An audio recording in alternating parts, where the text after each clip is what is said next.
The pressure throughout the Middle East is continuing to build as Israel says it is poised and ready to execute its postponed ground assault into the Gaza Strip.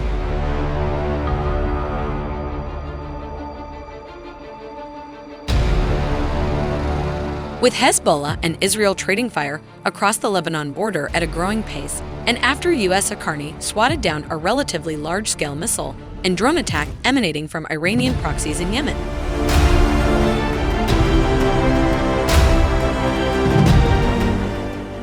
As well as numerous drone and rocket attacks on bases with U.S. personnel in Iraq and Syria.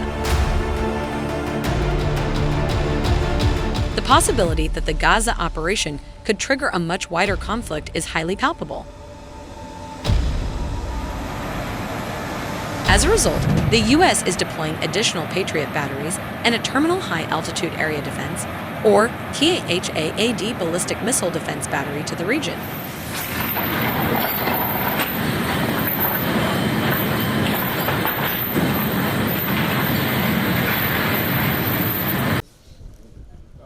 The decision to send these assets, especially the THAAD battery, is certainly an ominous sign. But it remains part of a larger contingency operation now underway to place much more firepower in the region should Iran's proxies, or even Iran itself, enter the conflict.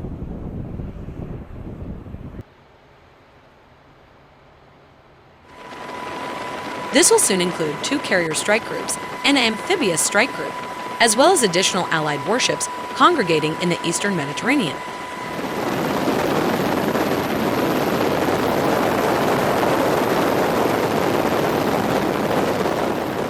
A statement from Secretary of Defense Lloyd Austin summed up the latest American force posture alterations in the region. Following detailed discussions with President Biden on recent escalations by Iran and its proxy forces across the Middle East region. Today, I directed a series of additional steps to further strengthen the Department of Defense posture in the region.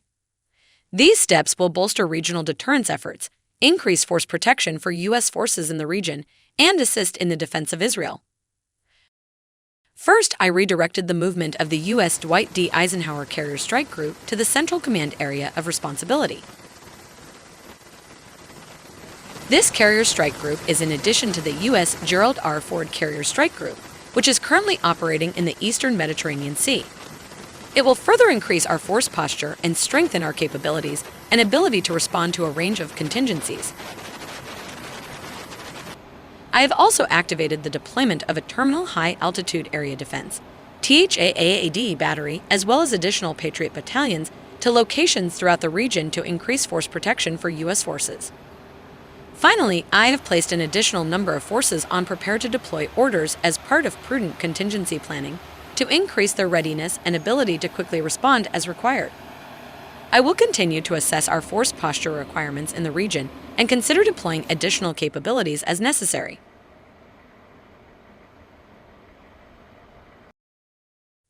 THAAD is used to intercept ballistic missiles during the later stage of their attack profiles, as they transition out of the mid-course portion of their flight and descend down towards their targets.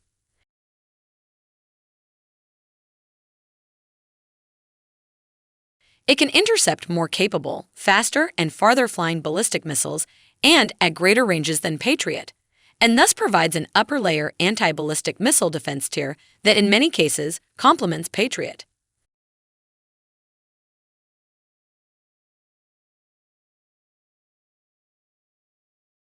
UA also operates THAAD.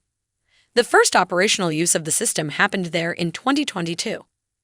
Saudi Arabia has the system on order, with the initial system arriving in 2026.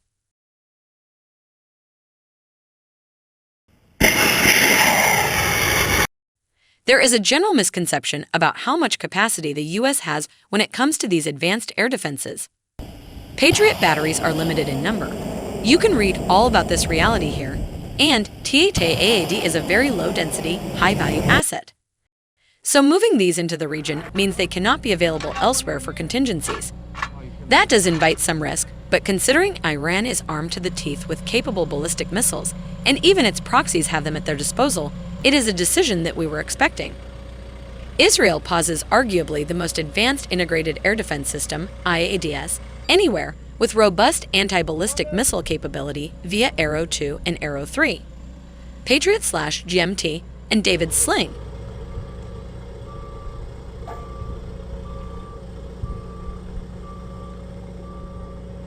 It isn't clear where THAAD will be headed, as it could end up in another country to protect America's regional interests and installations, but U.S. THAAD batteries have deployed to Israel before.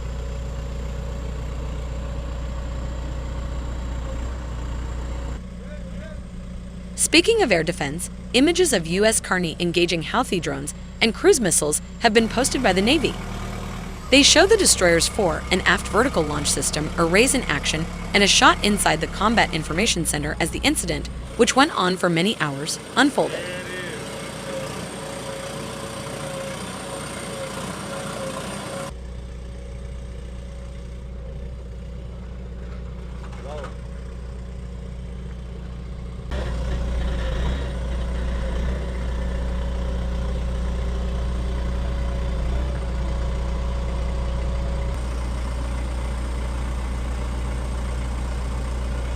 In.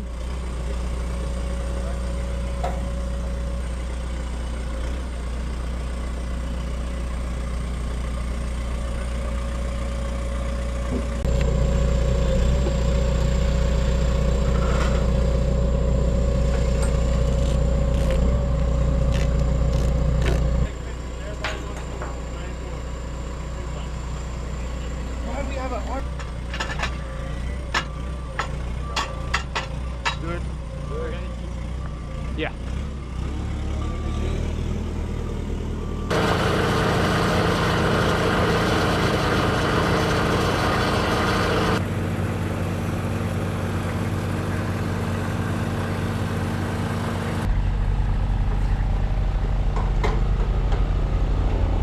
Can you go check the fire extinguisher again?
Perfect.